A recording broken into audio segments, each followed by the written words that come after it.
Antes de comenzar con lo que sería la sintaxis de los estilos CSS, vamos a explicar los tres tipos de estilos que normalmente se aplican a un elemento. Por un lado están los estilos que hacen el formato del texto, ¿sí? Como en el caso del que mostramos en el ejemplo anterior, el color del párrafo, en este caso va a ser color chocolate, pudiendo ser otro valor. También cosas como la tipografía, el font style, como se llama, o por ejemplo el font size, el tamaño de la fuente para este elemento. Pongamos como ejemplo 15 píxeles. Más adelante vamos a ir viendo qué son estos pares de clave-valor y cómo se definen y las reglas que hay para la escritura, ¿no? También, además de los estilos de texto, se pueden ver em, estilos que hacen a la estilos de la caja del elemento. Si bien nuestro elemento P es un texto, el elemento en sí, el HTML, tiene una caja que lo define. Esta caja puede, como se dice, puede tener, por ejemplo, márgenes, ¿sí? Puede tener un margen que básicamente, bueno, como al igual que en un documento de texto que ustedes hagan con Word, por ejemplo, el margen define el espaciado entre este elemento y los elementos que los rodean, pudiendo poner, por ejemplo, 5 píxeles, vamos a definir margen, o también, por ejemplo, el borde, ¿sí? Vamos a poner como ejemplo este valor para el borde. Y también, por último, otro de además de estos hay otras propiedades de caja, pero, por ejemplo, la rotación, hay otro elemento que se llama el padding, que más que el espacio entre la caja y el elemento siguiente, tiene que ver con el espacio interno de la caja. Tenemos el interlineado en el caso del texto, ¿sí? Pero aparte del estilo de caja, el tercer tipo de estilo que tenemos son los estilos de posicionamiento, como por ejemplo, seguramente les parecerá más normal, es el Clave. textalign en el centro, ¿sí? Yo voy a guardar estos estilos para mostrar cómo se muestran, ¿sí? Podemos ver cómo nuestro párrafo ahora se muestra en azul, ¿sí? El, y Clave. utilizando nuestra consola podemos ver cómo el elemento tiene un tamaño. En este caso no tiene padding, pero tiene un borde, ¿sí? Que yo lo coloqué con el estilo border solid, thin y Clave. black, como vieron anteriormente. Básicamente es un borde que es una línea continua, fina, de un píxel en este caso, y de color negro. Em, y por último, tenemos el Textalign Center, que si nosotros, por ejemplo, lo modificáramos, podríamos poner left, no sé, a la izquierda, o right a la derecha. Y lo veremos colocado a la derecha. Clave. En los siguientes videos voy a explicar esta sintaxis que acabamos de ver, Clave. las reglas que se deben cumplir y luego, para que se entienda mejor, qué son estas llaves que agrupan todos estos estilos y esto que se conoce como selector CSS, cómo se lo puede utilizar y las distintas variantes, Clave. eh, y cómo se aplica en los elementos de estilos, en los estilos. Vamos a hablar sobre la sintaxis. Primero vamos a encarar lo que serían las declaraciones CSS, que están compuestas por este par clave-valor, ¿sí? O mejor dicho, propiedad-valor.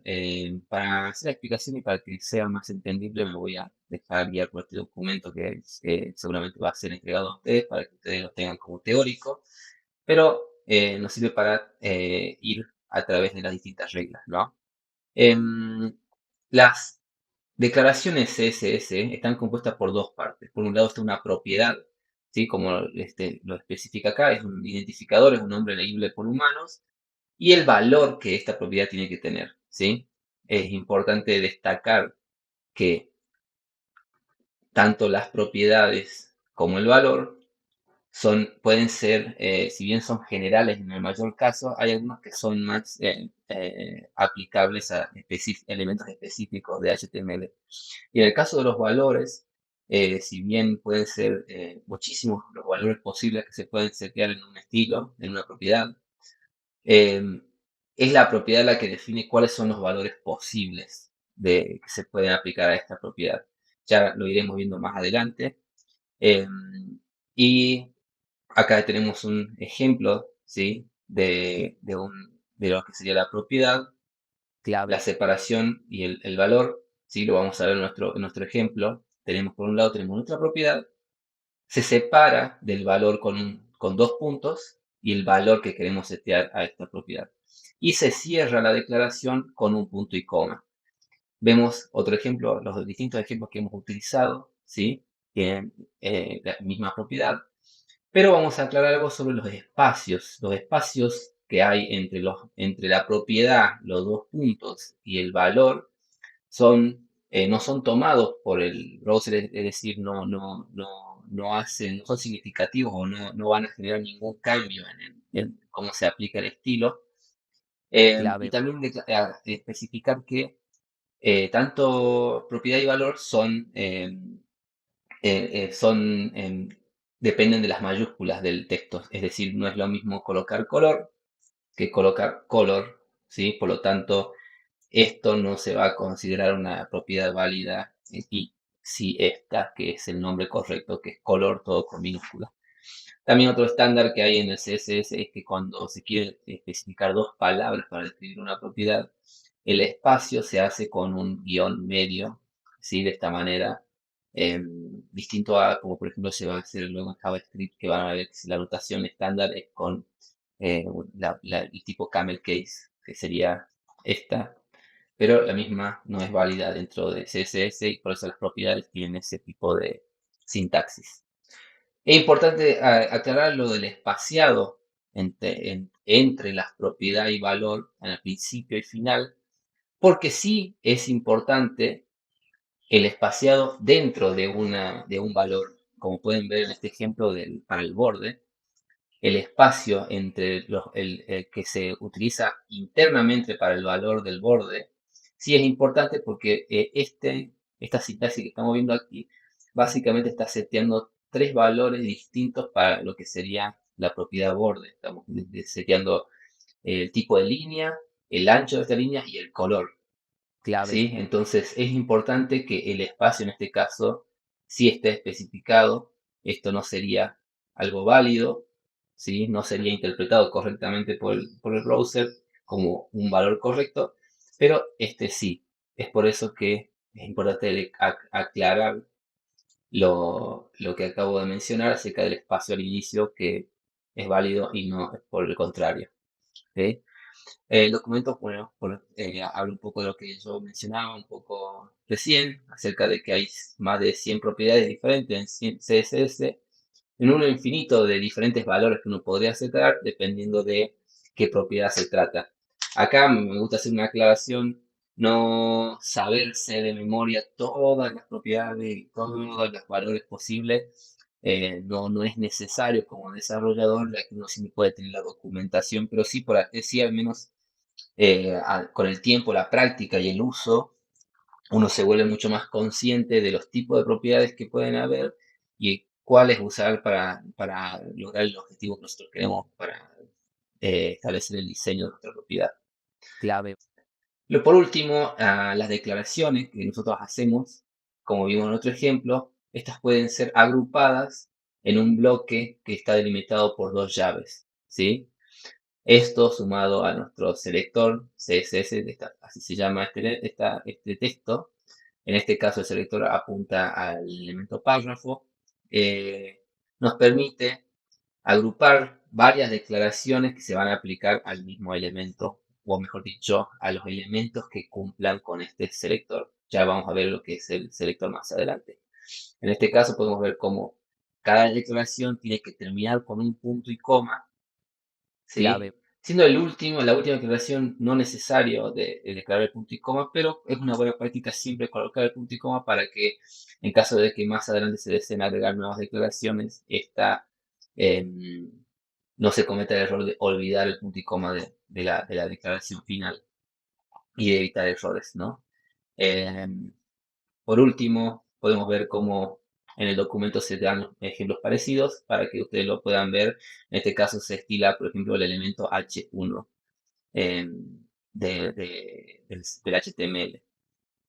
También el espacio entre el elemento y las llaves es básico, sí, es permitido, perdón, así que no van a haber problemas, al menos entre lo que es el selector y las llaves. Ya veremos luego que lo que es el selector puede componerse por varios elementos y puede haber espacios entre los mismos y ese espacio sí representa algo que va a ser interpretado por el navegador de acuerdo a cómo se lo coloca. Al finalizar de estilar nuestro HTML, podremos ver que nuestros estilos y estos bloques que vamos a ver van a estar aplicados a clave, varios elementos y vamos a tener nuestro estilo finalizará teniendo varios bloques de reglas que definen los estilos para los distintos elementos que nosotros tenemos, ¿no? Nosotros podríamos definir acá algo como esto, un clave, margen de 10. Vamos a hacer que no tenga bordes y este lo vamos a tomar de esta manera. Entonces, si yo colocara en mi texto, por ejemplo, mi H1, este es un título clave, y guardamos, podemos ver que nuestro título está posicionado a la derecha, de mala manera, no se ve muy bien, pero podemos colocar algo como que esté a la izquierda y de esta manera tenemos nuestro título en verde, pueden ver como el espacio entre el título es distinto contra el párrafo y de esta manera también vamos a tener muchos más bloques que vayan definiendo cómo se van a ver los distintos elementos del HTML de acuerdo a lo que nosotros vayamos definiendo en este texto. En los siguientes videos vamos a ver los clave, selectores CSS, cómo es la sintaxis y entender mejor cómo se aplican los estilos de manera global, no solamente especificando a un elemento en particular, sino cómo podemos referenciar, por ejemplo, elementos que están adentro de otro elemento o hijos directos y cosas por el estilo, que son las maneras en las que igual, los desarrolladores pueden establecer aspectos visuales a todo lo que se muestra en el HTML de maneras mucho más complejas, y lo cual es muy importante, no solamente para CSS, sino que más adelante en JavaScript y con distintos frameworks, el selector CSS que se utiliza también es normalmente utilizado para muchos otros tipos de tareas en las cuales se necesita identificar elementos dentro del HTML. Voy a ver en el próximo video.